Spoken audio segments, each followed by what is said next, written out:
Well, another way that we can describe sets of numbers, and in particular when we're using inequalities, is interval notation. Now, interval notation uses a series of brackets and parentheses.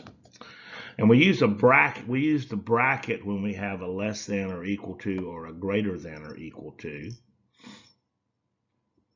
And we use a parentheses when we just have a less than or greater than, or if we're going on out to either negative infinity or infinity. So the bracket means that it actually, if the bracket is beside the number, it is actually can equal that.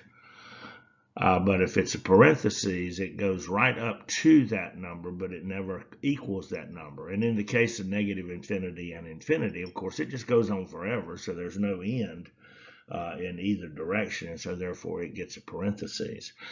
So let's look at these expressions and let's then write them in interval notation. So we first have that -4 is less than or equal to y, and y is less than -1. Well, first we've got this less than and equal to, so that's going to give me a bracket, and then that's -4, comma, and then we got -1, and that's just a simple less than, so then that's going to get a parentheses. So then the set of numbers that y is equal to is between -4, including -4, up to but not including -1. Now let's look at this second one. We got a is greater than or equal to -3. Well, we got a greater than or equal to, so we're going to have a bracket, -3.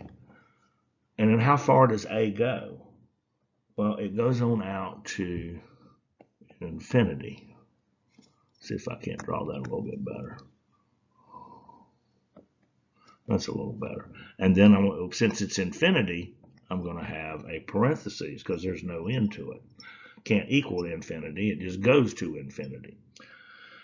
All right, now we got a compound inequality here, and it's an OR statement, so it's going to be the union of two sets of numbers.